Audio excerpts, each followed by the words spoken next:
Selamat datang kembali di pembahasan mendalam kita. Hari ini kita bakal ngupas bab 1 dari buku The Road Less Stupid karya Keith J. Cunningham. Judulnya lumayan nyelekit nih, Pajak Kebodohan yang Menakutkan. Judulnya aja udah bikin penasaran ya. Iya kan?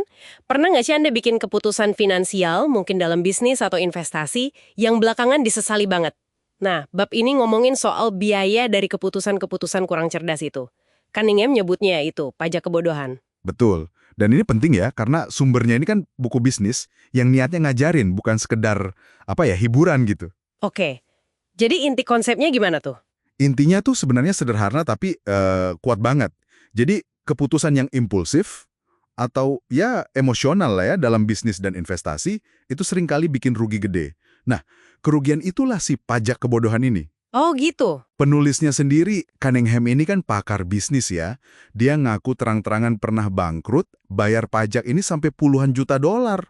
Bukan karena dia nggak pinter loh, Terus kenapa dong? tapi karena dia malas atau mungkin enggan menggunakan otaknya secara rasional pas lagi genting gitu. Wah, menarik. Oke, mari kita gali lebih dalam. Di bab ini dia mulai dengan pertanyaan reflektif yang jujur aja agak bikin mikir keras nih. Pertanyaan yang mana tuh? Dia nanya gini, coba bayangin, berapa banyak uang yang bakal Anda punya sekarang kalau aja Anda bisa batalin 3 keputusan finansial terburuk Anda? Jumlah itu katanya yaitulah pajak kebodohan Anda. Waduh, ngena banget ya pertanyaannya. Iya kan? Bikin deg-degan ngitungnya, dan katanya hampir semua pengusaha yang dia tanya itu ngaku pernah bayar pajak ini. Kesalahan tuh sering baru kelihatan jelas kalau udah lewat ya kan? Persis. Dan akar masalahnya, ini yang ditekankan terus, biasanya bukan kurang IQ. Bukan itu.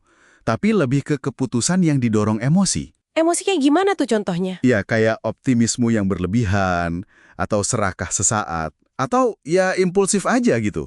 Bukan pakai pemikiran rasional. Bisnis itu, kata Cunningham, semacam olahraga intelektual. Olahraga intelektual. Dia juga ngutip Warren Buffett, katanya, optimisme adalah musuh investor rasional. Pas emosi lagi naik daun, biasanya kecerdasan malah cenderung turun. Kita jadi gampang percaya sama solusi instan atau pil ajaib gitu. Nah, ini dia nih, kesimpulan penulis yang cukup mengejutkan buat saya. Kunci jadi kaya, dan yang lebih penting, tetap kaya, itu ternyata soal menghindari melakukan hal-hal bodoh. Bukan cuma soal melakukan hal pintar aja. Betul, justru menghindari jebakannya itu yang krusial. Dan dia bilang semua masalah besar itu seringkali mulainya dari ide bagus yang waktu itu rasanya masuk akal banget secara emosional. Terus dia bilang kondisi finansial Anda sekarang ini cerminan pemikiran terbaik Anda sejauh ini. Dalam juga ya. Banget. Ini nunjukin bahayanya optimisme buta sama pengambilan keputusan emosional di bisnis. Dia bandingin sama judul buku Napoleon Hill, Think and Grow Rich. Berpikir dan jadi kaya. Bukan gunakan insting dan jadi kaya ya. Hahaha, iya, bukan itu. Penekanannya jelas banget di berpikir. Oke, jadi kalau masalahnya itu kurang mikir atau terlalu emosional, solusinya apa dong? Solusinya ya jelas. Berpikir, sesederhana itu tapi susah dilakuin. Penulisnya nyorotin kebiasaan Warren Buffett. Yang suka baca dan mikir itu ya? Nah, itu dia. Buffett itu ngeluangin banyak waktu tiap hari cuma buat duduk, baca, dan mikir. Sesuatu yang langka banget katanya di bisnis Amerika yang serba buru-buru. Bener juga sih. Makanya, bab ini ngenalin premis utama bukunya. Pentingnya waktu berpikir atau thinking time. Ini semacam ritual yang dikembangin Cunningham selama 25 tahun buat ngurangin bayar si pajak kebodohan tadi. Waktu berpikir ya, jadi semacam dijadwalin gitu. Iya, semacam itu. Buku ini tujuannya mau nge-share proses waktu berpikir itu. Nanti dia bakal kasih saran topik atau pertanyaan yang bisa mancing kita mikir buat numbuhin bisnis, hasilin lebih banyak uang, dan ya itu tadi, hindarin keputusan bodoh. Jadi ini bukan teori doang ya? Bukan, ini pendekatan praktis. Lahir dari pengalaman pahit penulisnya sendiri dan ngamatin banyak pengusaha lain.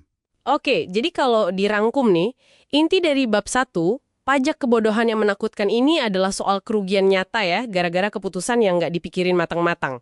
Seringnya karena emosi, kayak optimisme atau serakah. Tepat. Dan penawarnya, seperti yang ditekankan di bab ini, adalah disiplin.